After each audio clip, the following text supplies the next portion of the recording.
बाबा के महावाक्य सुनते हैं। 15 अगस्त 2024। बाबा कहते, मीठे बच्चे, बाप आया है तुम्हें सच्ची स्वतंत्रता देने, जम घटों की सजाओं से मुक्त करने, रावण की परतंत्रता से छुड़ाने। प्रश्न है, बाप और तुम बच्चों की समझाने में मुख्य अंतर कौन सा है? उत्तर, बाप जब समझाते हैं तो मीठे बच्चे कहकर समझाते हैं। तो मीठे बच्चे कहकर समझाते हैं, जिससे बाप की बात का तीर लगता है। तुम बच्चे आपस में भाइयों को समझाते हो, मीठे बच्चे नहीं कह सकते।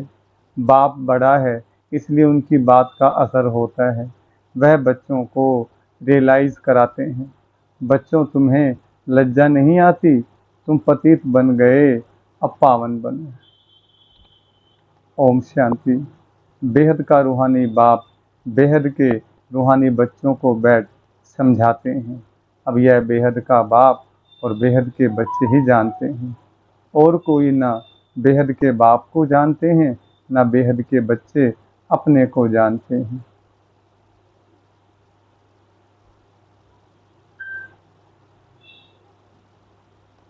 ना बेहद के बच्चे अपने को मानते हैं, ब्रह्मा मुख वंशावली ही जानते और मानते हैं, और कोई तो मान भी नहीं सकेंगे।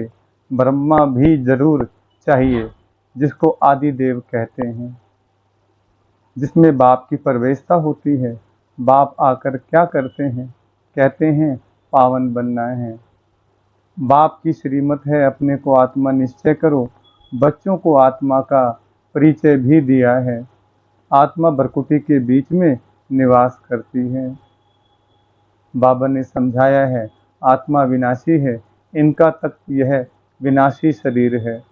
यह बातें तुम जानते हो कि हम सब आत्माएं आपस में भाई भाई एक बाप के बच्चे हैं। ईश्वर सर्वव्यापी कहना यह भूल है। तुम अच्छी रीति समझाते हो हर एक में 5 विकारों की प्रवेशता है, तो कई समझते हैं यह ठीक बोलते हैं। हम भाई भाई हैं तो जरूर बाप से वर्षा मिलना चाहिए, परंतु बाहर निकलते हैं तो माया के तूफानों में चले जाते हैं, कोई विरले ठहरते हैं। सब जगह यह हाल होता है। कोई थोड़ा अच्छा समझते हैं तो जास्ती समझने की कोशिश करते हैं। अभी तुम सबको समझा सकते हो। अगर कोई जास्ती अटेंशन नहीं देते हैं तो कहेंगे यह पुराने भक्त नहीं हैं। इन बातों को तो समझने वाले ही समझे, कोई नहीं समझते हैं तो फिर समझा भी नहीं सकते हैं। तुम्हारे पास भी नंबरवार हैं। कोई अच्छा आदमी होता है तो उनको समझाने के लिए ऐसे अच्छे को भेजा जाता है, शायद कुछ समझ जाए। यह तो जानते हैं बड़े आदमी इतना जल्दी नहीं समझेंगे। हाँ, ओपिनियन देते हैं। इनकी समझानी बहुत अच्छी है। बाप का परिचय पूरा देते हैं, परंतु खुद को फुर्सती कहाँ है। तुम कहते हो बेहद के बाप को याद करो, तो विक्रम विनाश हो। अभी तुम समझते हो बाप डायरेक्ट हम आत्माओं से बात करते हैं।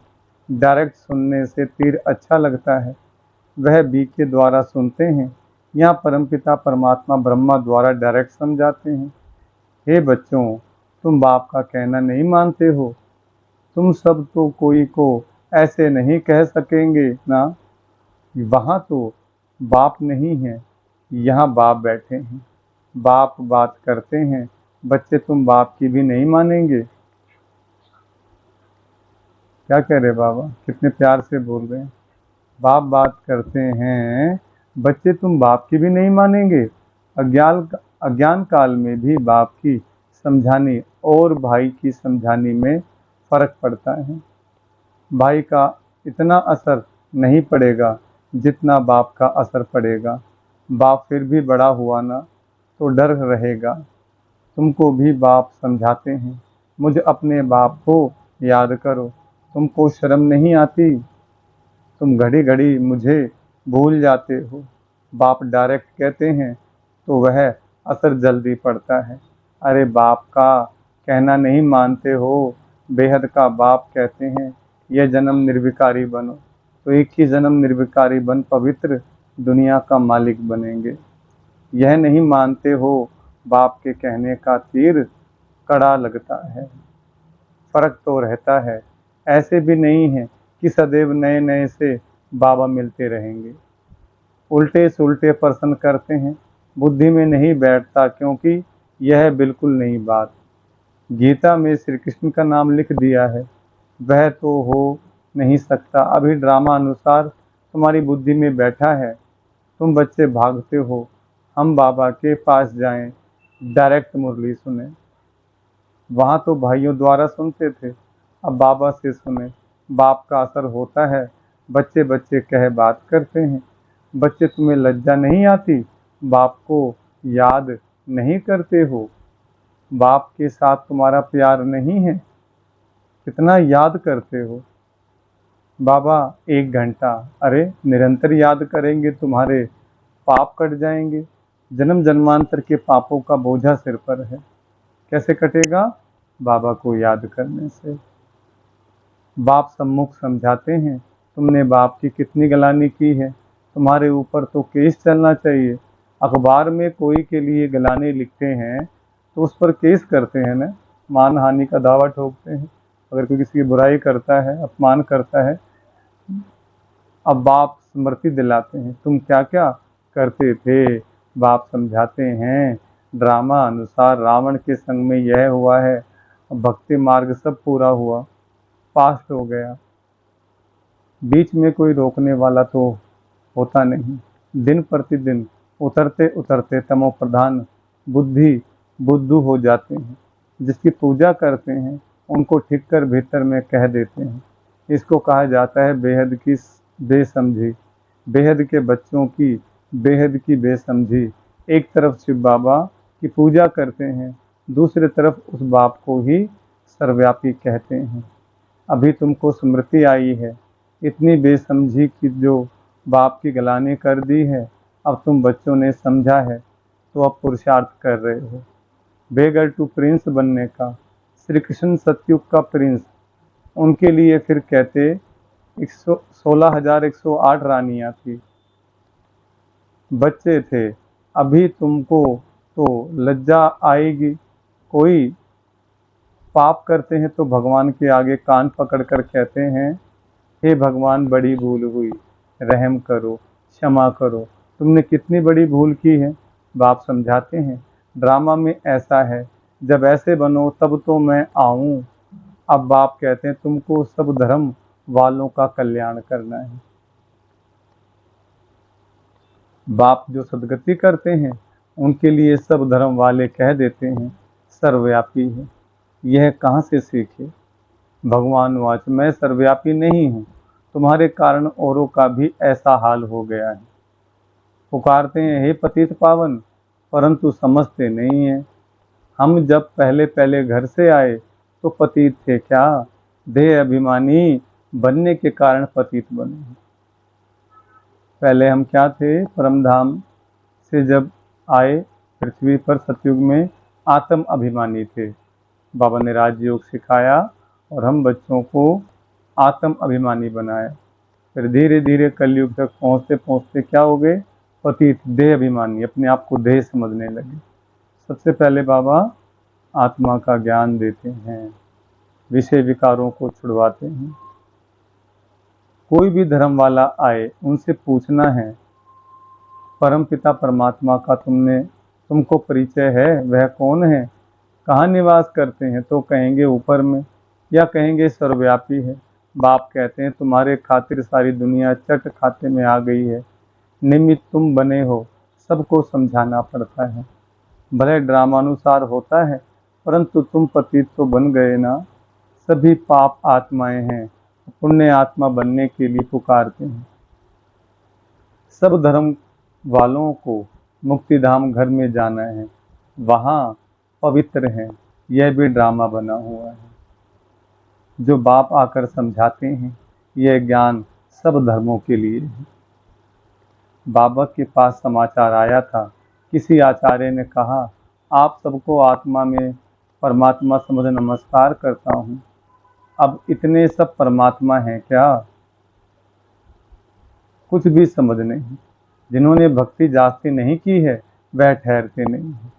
सेंटर में भी कोई कितना समय ठहरते हैं। इससे समझना चाहिए कि भक्ति कम की है, इसलिए ठहरते नहीं हैं। फिर भी जाएंगे कहाँ, दूसरी कोई हट्टी तो है नहीं। ऐसी क्या युक्ति रचें जो मनुष्य जल्दी समझ लें। अभी तो सबको पैगाम देना है, यह कहना है कि बाप को याद करो। तुम ही पूरा याद नहीं कर सकते हो तो तुम्हारा तीर कैसे लगेगा। इसलिए बाबा कहते हैं चार्ट रखो। कितना समय बाबा को याद किया, कितनी कर्मेंद्रियां हमारे नियंत्रण में रही। ब्रह्मा बाबा क्या करते थे? दरबार लगाते थे, कचहरी लगाते थे अपनी कर्मेंद्रियों की। मैं आत्मा राजा और ये कर्मेंद्रियां कौन? मेरे कर्मचारी, मेरी प्रजा है। उनसे खैर खबर लेते थे, मन से बात करते थे, एक एक ऑर्गन से बात करते थे। तो ऐसे हमें भी चार्ट रखना है और अपने आप की कचहरी लगानी है। मुख्य बात है ही पावन बनने की। जितना पावन बनेंगे उतना नॉलेज धारण होगी, खुशी भी होगी। बच्चों को तो बहुत खुशी होनी चाहिए। हम सबका उद्धार करें, बाप ही आकर सदगति करते हैं। बाप को तो गम और खुशी की बात ही नहीं, यह ड्रामा बना हुआ है। तुमको तो कोई गम नहीं होना चाहिए, बाप मिला है और क्या, सिर्फ बाप की मत पर चलना है। ये समझाने भी अब मिलती है, सतयुग में नहीं मिलेगी। वहाँ तो ज्ञान की बात ही नहीं। यहाँ तुमको बेहद का बाप मिला है तो तुमको स्वर्ग से भी जास्ती खुशी होनी चाहिए। बाप कहते हैं विलायत में भी जाकर तुमको ये समझाना है। सभी धर्म वालों पर तुमको तरस पड़ता है। सभी कहते हैं हे भगवान रहम करो, ब्लीज करो, दुख से लिबरेट करो, परंतु समझते कुछ नहीं। बाप अनेक प्रकार की युक्तियां बतलाते हैं। सबको ये बतलाना है कि तुम रावण की जेल में पड़े हो। कहते हैं स्वतंत्रता मिले, आज़ादी मिले, परंतु वास्तव में स्वतंत्रता कहा किसको जाता है? आज़ादी किसको कहा जाता है? स्वतंत्रता किसको कहा जाता है ये कोई जानता नहीं है। रावण की जेल में तो सब फंसे हुए हैं। अभी सच्ची स्वतंत्रता देने के लिए बाप आए हैं, फिर भी रावण की जेल में स्वतंत्र होकर पाप करते रहते हैं। सच्ची स्वतंत्रता कौन सी है यह मनुष्यों को बताना है। तुम अखबार में भी डाल सकते हो। यहाँ रावण के राज्य में स्वतंत्रता थोड़े ही है, बहुत शॉर्ट में लिखना चाहिए, जास्ती टिक टिक कोई समझ ना सके। बोलो तुमको स्वतंत्रता है कहाँ? तुम तो रावण की जेल में पड़े हो। तुम्हारा विलायत में आवाज़ होगा तो फिर यहाँ झट समझ जाएंगे। एक दो पर घेराव करते रहते हैं। तो यह स्वतंत्रता हुई क्या? स्वतंत्रता तो तुमको बाप दे रहे हैं, रावण की जेल से स्वतंत्र कर रहे हैं। तुम जानते हो वहाँ हम बड़े स्वतंत्र, बड़े धनवान होते हैं, जिसकी नज़र भी नहीं पड़ती। पीछे जब कमज़ोर बने तब सबकी नज़र पड़ी तुम्हारे धन पर। मोहम्मद गजनबी ने आकर मंदिर को लूटा तो तुम्हारी स्वतंत्रता पूरी हो गई। रावण के राज्य में परतंत्र बन गए, माना गुलाम बन गए। अभी तुम पुरुषोत्तम संगम युग पर हो, अभी सच्ची स्वतंत्रता को पा रहे हो। वह तो स्वतंत्रता को समझते ही नहीं। तो यह बात भी युक्ति से समझानी है। जिन्होंने कल्प पहले स्वतंत्रता पाई है वही मानेंगे। तुम समझाते हो तो कितना आर्ग्यू करते हैं, जैसे बुद्धू।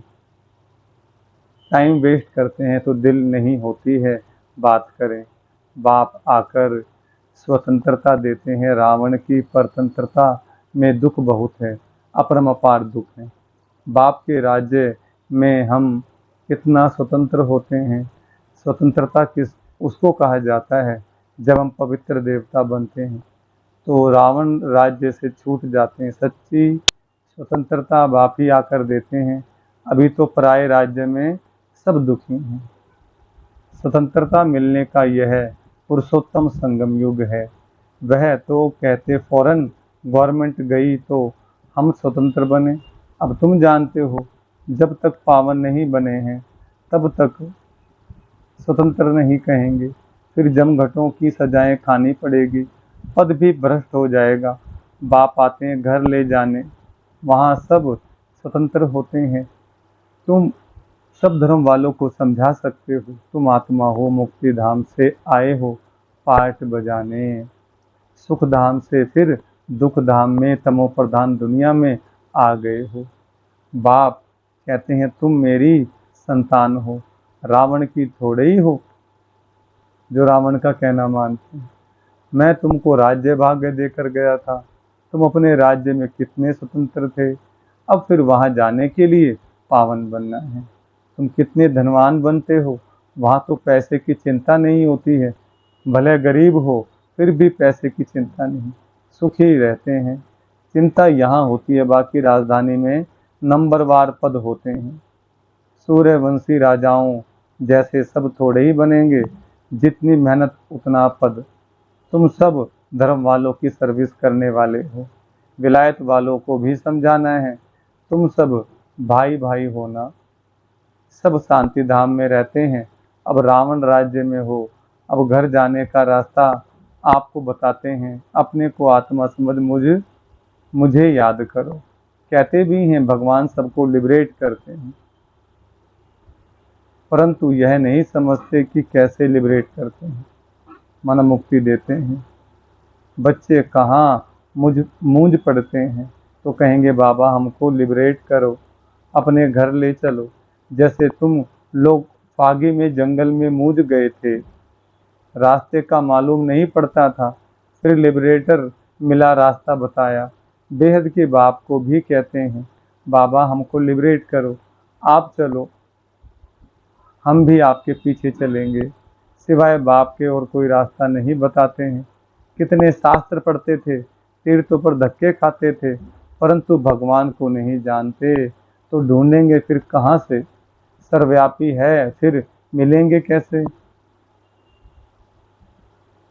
कितना अज्ञान अंधियारे में है। सर्व का सदगति दाता एक बाप है, वही आकर तुम बच्चों को अज्ञान अंधेरे से निकालते हैं। अच्छा, मीठे मीठे सिकलदे बच्चों प्रति माता पिता बाप दादा का याद प्यार और गुड मॉर्निंग। रूहानी बाप की रूहानी बच्चों को नमस्ते। हम रूहानी बच्चों की रूहानी बाप दादा को याद प्यार गुड मॉर्निंग और नमस्ते। धारणा के लिए मुख्य सार है। पहला पॉइंट, एक बाप मिला है इसलिए किसी भी बात का गम चिंता नहीं करना है। उनकी मत पर चलकर बेहद का समझदार बन खुशी खुशी सबका उद्धार करने के निमित्त बनना है। दूसरा, जमघटों की सजाओं से बचने व सच्ची स्वतंत्रता पाने के लिए पावन जरूर बनना है। नॉलेज सोर्स ऑफ इनकम है, इसे धारण कर धनवान बनना है। वरदान, नॉलेज की लाइट माइट से रॉन्ग को राइट में परिवर्तन करने वाले ज्ञानी तू आत्मा भव। कहा जाता है नॉलेज इज लाइट माइट। जहाँ लाइट अर्थात रोशनी है कि ये रॉन्ग है, ये राइट है, ये अंधकार है, ये प्रकाश है, ये व्यर्थ है, यह समर्थ है। तो रॉन्ग समझने वाले रॉन्ग कर्मों व संकल्पों के वशीभूत हो नहीं सकते। ज्ञानी तो आत्मा अर्थात समझदार ज्ञान स्वरूप कभी यह नहीं कह सकते कि ऐसा होना तो चाहिए, लेकिन उनके पास रॉन्ग को राइट में परिवर्तन करने की शक्ति होती है। स्लोगन, जो सदा शुभ चिंतक और शुभ चिंतन में रहते हैं वह व्यर्थ चिंतन से छूट जाते हैं। अच्छा, ओम शांति।